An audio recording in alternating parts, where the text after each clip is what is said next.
What's up, ladies and non-ladies? It is Serial back, and it has been a very long time. I missed you guys, and I logged in this weekend to do the Hall of Heroes, and I figured I would record it and hang out with you guys for a few minutes while we do so.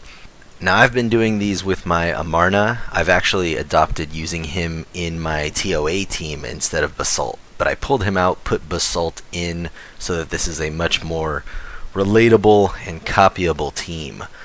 That the Amarna is just so beautiful. I don't even need the attack bar knockback on the Basalt, and I'll just let them auto. I actually cleared TOA normal and hard on auto this month. This is the first time I've ever done TOA hard all the way on auto.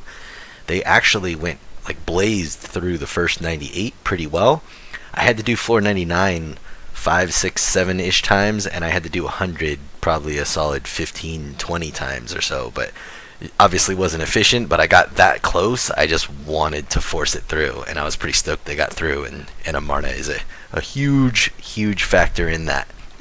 But Basalt should be more than plenty for this Hall of Heroes, so we're going to go ahead and use him, hoping most of you guys have access to one as well. If not, you should have your Talc, or whoever you're using in TOA in place of Basalt, throw them in this HOH team. So first off, I highly recommend addressing the new Hall of Heroes. Well, relatively new. We got 5 or 6 of these things by now. Very different than the old ones. The old ones were a compromise of reliability, speed, and kind of mandatory that they were automatic, because you were more or less going to be running these things somewhere between 10 to 16 hours a day for the entirety of the weekend. Now you can only do them one time, which also reads as you only have to do them one time. So having it on auto and having it fast are both drastically less important, which is kind of nice. It sucks that you get less skill ups, but it's nice to not lose one weekend a month to this game. So because my advice is to treat these things as a TOA floor, it's notable to point out a couple differences. The enemies hit pretty hard on these, probably harder than just your average TOA monster, maybe not too much, but the more notable differences is that they are way faster than just your average garbage TOA monsters, even on high levels of hard. So your TOA team's going to need a little speed. Hopefully it has it anyway, because it makes things nice, but if your TOA hard team is not fast enough, it could very conceivably work in TOA hard, but not in here. The other big difference is that these monsters have drastically less life than TOA hard monsters, so you're not getting 99% of your damage from dots. Dots are still going to be the majority of your damage, but your actual just regular attacks do pretty solid damage here. So you can just forego the TOA strategy altogether. I still like to use the TOA teams. It's nice to be able to finish off things that are low with some of my attacks, whereas your actual attacks do basically 0 damage on a TOA hard team, at least high up on the high floors. Now, as far as the specifics for this individual Hall of Heroes, the first floor isn't going to be a huge problem. The Phantom Thieves are going to put out big damage if you let them after a Galleon buff, but there's not a whole lot of special stuff going on. They should be able to shut down really easy. Kind of the same deal going on Wave 2, where you've got some Fukos along with the Phantom Thieves. There's a much larger potential for danger there, given the Fukos will destroy you if you let them. Very much number one priority is to not let both of the Fukos go. If you let one slip through, probably not the end of the world. Do not let both of them get a turn. Where it starts to get more interesting is right here on Wave 3. The Lapises on the edge aren't so bad, but that Asima is super not nice. It is more or less mandatory that she stays taunted the entire time and hopefully attack broken as well. She hits really hard, so be prepared if you let her slip through with a taunt or without. it's gonna hurt. So try to keep a focus on the Lapis with your AoE stunner, the Gildong or Varamos or the Wound Hack, but definitely number one priority there is keeping the Asima taunted and attack broken. Now when you get to this wave, it should be a pretty simple wave, unless you have a long string of bad luck. The Phantom Thieves are going to put out some decent damage. You'll see my Gildong get pretty low here because I didn't do the best job of keeping them locked down. But you want to make sure the Phantom Thieves are controlled or attack broken. And then ideally you want to kill all 3 Phantom Thieves first, because just like right there, when the Freas die, they'll heal everyone back up. The Freya died on the left totally on accident. I did not want her to die. But ideally you kill the 3 Phantom Thieves, and the Freas really don't have any kind of threat here. They're not given enough attack to actually do any damage, so your only real issue here is keeping the Gildong or whatever relatively squishy water monster that you happen to bring alive. And if only 1 or 2 of those wind guys get a nuke off, it's probably not the end of the world, but you saw mine get relatively low there. But mine does not have the best of runes tank-wise. I run my TOA monsters, which is what this team is, frankly kind of with super second-hand runes, because they don't really need much more than that.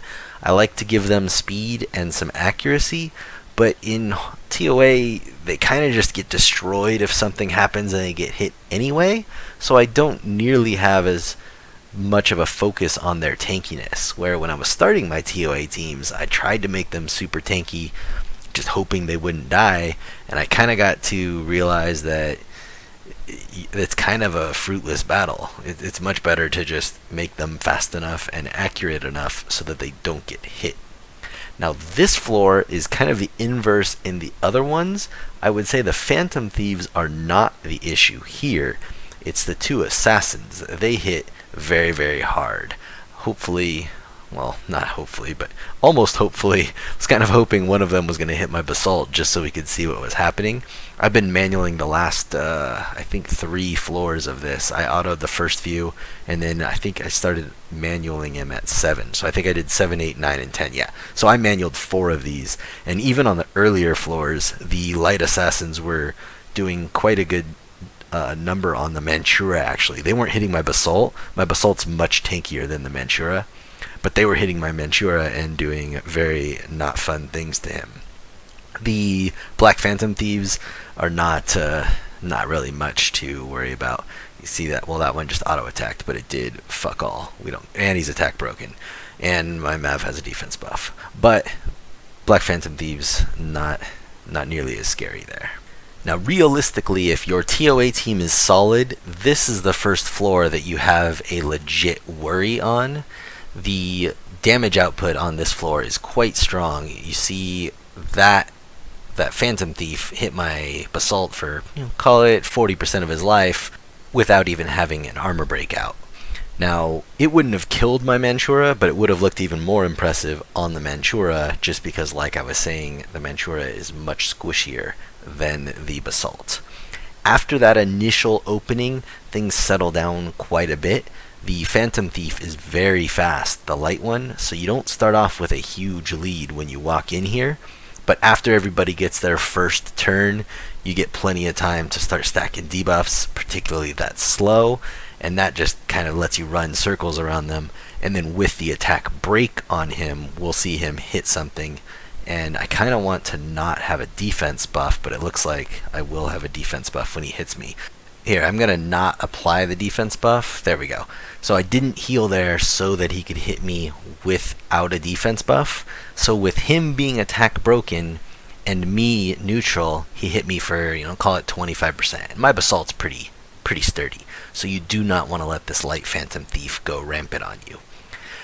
Speaking of how sturdy my Basalt is, as soon as we're done cleaning this stuff up, I will show you the runes used on this team so you can get kind of an idea of what I'm using. You definitely do not need what I have to make it through. We trounced through there pretty well. So first off, we got my boy Beretta. Love this guy. I'm considering putting him on Violent, but I've had him Despair for so long, and it just works out pretty well. Now, I just noticed my Manchura, his Violent set is broken. I must have stole a rune from him for someone, and then threw something on him last minute to make up for it, and just didn't make the Violent set complete. So I definitely need to fix that. I used that guy in almost every TOA floor and didn't even realize that the Violent set was broken. That's very hilarious slash terrible. And then before we get out of this screen, just to recap, Gildong is definitely my favorite for here. If you don't have a Gildong, you're going to want to use a Wound Hack. I brought my Manchura, and if you don't have a Manchura, your best bet to replace him would be a Spectra, arguably a better, but I like the extra dots on the Manchura. And then I brought a Basalt, because more people have them. I've actually been using my Amarna in place of the Basalt. I do think he is an improvement. As far as what to do with these Phantom Thieves, I do not see a place to use one. I will be keeping one just in case things change, and then I will actually be turning 4 of them into legendary scrolls. Not that building, not this building. Oh yeah, I stuck it over here. I don't know. I need to clean up my island. But, so we are going to feed 4 of these light Phantom Thieves into this recipe to get some legendary scrolls. That gives me enough to open a legendary scroll, and then we will have something super awesome to play with, because this legendary scroll couldn't do anything except give me amazing, awesome things. So we'll go ahead and open this guy, see what we get, and go from there. Actually, we're probably going to just call it a night and go to bed after this, but need to make some room, summon some stuff, and see what we can get out of this scroll. Open some. Oh, and I want to get a Chisoon, or at least try for a Chisoon again when she's up for stones. That's like the only 4-star that I don't have, or the only one that I want. So let's get rid of all this crap with some unknown scrolls, and let's see what we're gonna get. Oh, fucking light Neos, or wind Neostone fighter. Alright, well, there's another guy to sit there and do nothing. I think he is actually a duplicate, so I can stick him inside of my Trevor, but I never use the Trevor anyway, so not the best result as far as an income, but you really can't expect too much out of those scrolls, and fuck it, sometimes you win, sometimes you lose. I do honestly think using them as fuel for legendary scrolls is probably fairly decent. The kind of caveat there is that there's very good chance, Come To Us likes to do it, that they'll randomly change a skill on them and it'll become awesome. I don't see that being the case just because they gave it to us for the Hall of Heroes, but I would not get rid of all of them. I keep one of damn near anything. So if you can't farm 5, I would recommend against feeding 4 of them into legendary scrolls. If you can only get 4, feed 3 of them into legendary scrolls, keep the other one. It'll probably sit in your monster box and never get used, but that's way worse than feeding all of them and then regretting it because of some crazy buff that Come To Us ends up doing in the future. Alright guys, I had a lot of fun putting this together. It's been a long time and I miss you guys. I've been doing a lot of raid with my guildies this week, and I think I've kind of decided on building a second R5 team. So my next video is very likely to be either the testing of the second R5 team or just the end result in practice. Either that or some good old Guild War, because that's always fun to do. Alright guys, as always, thank you very much for watching. Hopefully you enjoyed yourself. Let me know what you thought in the comments, and I will see you guys next time. Have a good weekend.